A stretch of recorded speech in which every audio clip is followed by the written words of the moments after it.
ඉතින් ඔයාලට කොහොමද? ඔයගොල්ලෝ හැමෝම හොඳින් ඇති කියලා හිතනවා. ඉතින් අද අපි යනවා ගෝල් ෆෝට් එක බලන්න. ඉතින් මේ වැකේෂන් එක එනකොටම අපි ලස්සන තැන්වල යන්න ප්ලෑන් කරගෙන හිටියට ඇත්තටම අපිට කොහේවත් යන්න විදිහක් නැහැ. මේ දවස්වල අපේ රටේ තියෙන තත්ත්වය නිසා. ඉතින් ඒ හින්දා ඔන්න අද උදේම අපේ අම්මයි මමයි අපේ චූටි අම්මයි ආවා ගෝල් ෆෝට් එක බලන්න. ඉතින් කලින් දවසේ හවස අම්මයි චූටි අම්මයි අපේ ගෙදර ආපු නිසා අපි දෙන්නා ආවා ගාලකොටුව බලන්න. ඉතින් හබිබෝලටයි හබිබෝලගේ අම්මටයි තාත්තටයි එන්න විදිහක් නෑ. මොකද යාළුවට ගෙදර වැඩ වගේක් තිබ්බා. ඉතින් ඒ හින්දා අපි තුන්දෙනා උදේම ලෑස්ති වෙලා ආවා ගාලකොටුව බලන්න. ඉතින් ඇත්තටම මේ වැකේෂන් එකේ ඩවුන් සවුත් තමයි ගොඩක් බලන්න තියෙන්නේ. කොහෙවත් යන්න විදිහක් නැති නිසා. ඉතින් හරිම ලස්සනයි. ගොඩාක් කාලයකට පස්සේ තමයි ගාලකොටුව බලන්න අපි ආවේ. ඉතින් පුදුම තරම් ලස්සනයි. ඒ වගේම හරිම නිදහස්. ලස්සන වටපිටාවක් තියෙන. ඉතින් හරිම ලෝභයි උදේ පාන්දර මේ ලස්සන දකින්නකොට දාලා යන බැරි තරමටම ලස්සන සුන්දර පරිසරයක් තමයි තියෙන්නේ. ඉතින් අපි ගෝල් ෆෝට් එකට එනකොටම එළියෙන් අපි කෑම අරගෙන ආවා අපිට උදේට කන්න. මේ ලස්සන බලන ගමන් අපේ ඇවිද්දා. ඉතින් ඇත්තටම අද ගොඩාක් අවුව නැති හරිම කාම් වයිබ් එකක් තියෙන දවසක්. ටිකක් අර වැහි බීරුම වගේ නිකන් අර වහින්න වගේ ඒ ගතියත් හොඳටම තිබ්බ අපි එනකොට.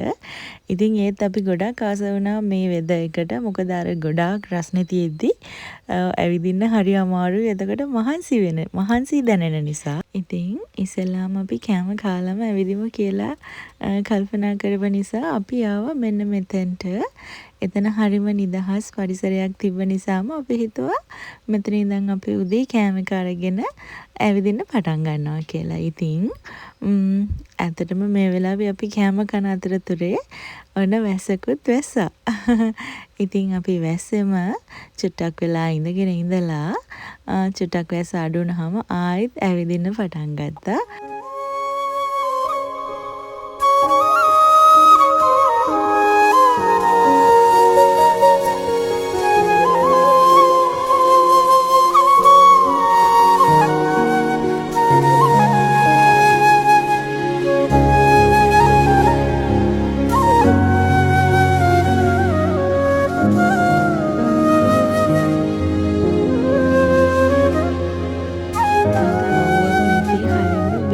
පරිසරයක් තියෙන දවසක තමයි අපි මේ ගමනේ එන්න ආවේ. ඉතින් හරිම ලස්සනයි.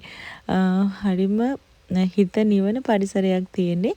එදා ගොඩාක් කටිය හිටියෙත් නෑ. ඉතින් අපිට හරිම නිදහසයි මේ ලස්සන විඳගෙන අපේ දවස ලස්සන කරගන්න පුළුවන් වුණා. ඉතින් වැකේෂන් එනකොට මම වැකේෂන් එක ප්ලෑන් කරන්නේ ලස්සන තැන්වල ඇවිදින්න යන්න, නිදහසේ ඉන්න, එහෙම හිතාගෙන තමයි හැමදාම වැකේෂන් එක ප්ලෑන් කරන්න එන්න කලින්. ඒත් අපි හිතුවත් නැති විදිහට මේ සැරේ ඉතින් ඒ ප්ලෑන්ස් ඔක්කොම වෙනස් කරන්න ඕනා. ඉතින් එහෙම තමයි සමහර දේවල් අපි හිතන විදිහටම වෙන්නෙත් නැහැ. අපි හිතන විදිහටම අපිට කරගන්න පුළුවන් වෙන්නෙත් නැහැ. ඉතින් ඒ නිසාම අපිට මේ වැකේෂන් එකේ යන්න පුළුවන් තැන්වල විතරක් යන්න. ඉතින් මං හරිම අමාරුවෙන් මගේ හිත හදාගත්තා. මොකද ඇත්තටම මං වැකේෂන් ආවම ගෙදරට වෙලා අර එහෙම ඉන්න කැමති නැහැ.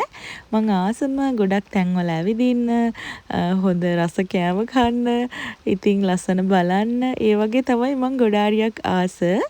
ඉතින් සමහර වෙලාවට ඇත්තටම මම කිව්වා වගේම අපි හිතන විදිහටම දේවල් කරගන්න බැරි වෙනවනේ. හැබැයි ඉතින් අපි ඒකට දුක් වෙන්න ඕනෙත් නෑ නේද?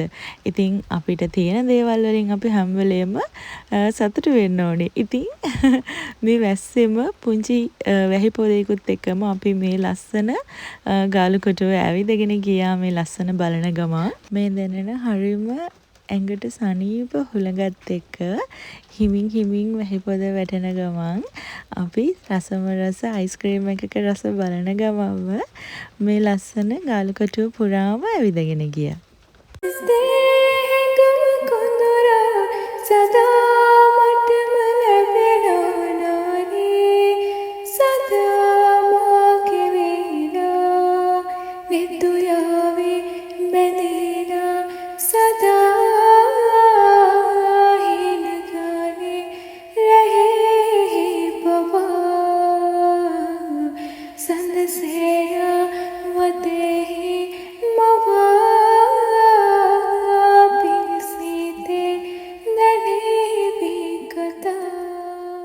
ඉතින් අපි රසබර කතා කිය අපි දේවල් කතා කර මේ ලස්සන දවස මේ ලස්සන සීතල හුළඟත් එක්ක ගාලුකටුව පුරාම ඇවිදින ගමන් මම කල්පනා කරේ ඇත්තටම අපේ රට කොච්චරනම් ලස්සනද කොච්චරනම් සුන්දරද කියලා.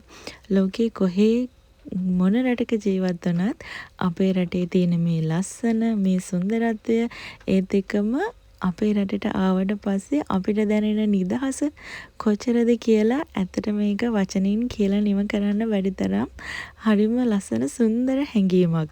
ඉතින් මේ ලස්සන පරිසරය දකිද්දි ඇත්තට හිතට හරිම ලෝභයි. ඉතින් අපි මේ විදිහට අපේ දවස හරිම ලස්සනට ගත කරා. ඒ වගේම මම පුදුම තරම් ආසයි මේ යන හැම ගමනකම ලස්සන මතකයක් ඉදිරි කරගන්න. ඉතින් අපි මේ ගිය හැම තැනක්ම අපිට ලස්සන සුන්දර මතකයක් විතරක් වෙනවනේ. ඉතින් ඒ හැම තැනකම ලස්සන ෆොටෝ එකක් ගන්න, ලස්සන වීඩියෝ එකක් ගන්න, ඒ ලස්සන මතක හැමදාම තියාගන්න මම මේ විදිහට ලස්සන බ්ලොග් එකක් කරලා මගේ ළඟ තියාගන්න ඇත්තටම පුදුම තරම් හරිම සතුටින්. ඉතින් අපි චුට්ටක් ඇවිදලා මහන්සි නිසා මෙන්න මෙතනින් හරිම ෆ්‍රෙෂ්ලි හදලා දෙන වැල්දඩම් ජූස් එකකුත් බිව්වා අපි තුන්දෙනා. රසබර කතා කිය hina වෙවි හරිම විනෝදයෙන්. ඉතින් කාලය යනවා තේරුණේවත් නැහැ. අපි මුළු ගාලුකටුව පුරාම ඇවිදලා අපි ආව පොඩ්ඩක් මෙන්න මේ ස්ට්‍රීට් වල තියෙන ලස්සන දේවල් බලන්න. ඉතින් භාගයක් ගෙවුණත් ඇත්තටම හිතට ඇඟට කිසිම මහන්සියක් දැනුන්නේ නැහැ. මොකද මේව අපි ජීවිතේ අපි එකතු කරගන්න හරිම ලස්සන ආදරණීය මතක නිසා. ඉතින් අපි මේ ස්ට්‍රීට් දෙකේ හරිම සතුටින් ඇවිදගෙන ගියා. ඒ ලස්සන බල කතා කර ඉතින් අපි ඊට පස්සේ යන්න හදන්නේ ගෝල් ෆෝට් එකේ තියෙන මියුසියම් එකක් බලන්න. මම දන්න විදිහට මියුසියම්ස් 4ක් තියෙනවා. ඉතින් අපි 4ටම අපිට යන්න ඇත්තටම වෙලාව මදි වුණා. ඉතින් අපි මියුසියම් 2ක් බලන්න ගියා. මට හිතන දෙයක් තමයි එක දවසින් මේ ලස්සන ඔක්කොම බලලා ඉවර කරගන්න බෑ. ඒ තරමටම ලස්සන දේවල්, වටින දේවල්, අපි දන්නේ නැති දේවල්, ඒත් එකම අපි දැකලා නැති දේවල්, ඉගෙන ගන්න දේවල් මේක ඇතුලේ ගොඩාක් තියෙනවා කියලා. ඉතින් අපිට ගොඩාක් වෙලාව නැති නිසා අපිට පුළුවන් ටිකේ අපි ඇවිද්දා ඒ ලස්සන මතක එකතු කරගත්තා. ඉතින් ඒ මියුසියම් එක ඇතුලේ අපිට එන්ටරන්ස් එකේදී මේගොල්ලෝ කියනවා ෆොටෝස් ගත්තට කමක් නැහැ වීඩියෝස් ගන්න එපා කියලා. ඉතින් මට ඒවා වීඩියෝ කරගන්න බැරි වුණා. ඒ නිසා මම ඒවා වීඩියෝ කරේ නැහැ. ඉතින් මම ලස්සන ෆොටෝස් නම් ගත්ත ගොඩාක්. ඉතින් ওই විදිහට අපි ගාලුකටුව පුරාම ඇවිදලා අදලා දවසට හරිම ලස්සන සුන්දර මතක ගොඩාක් එකතු කරගත්තා.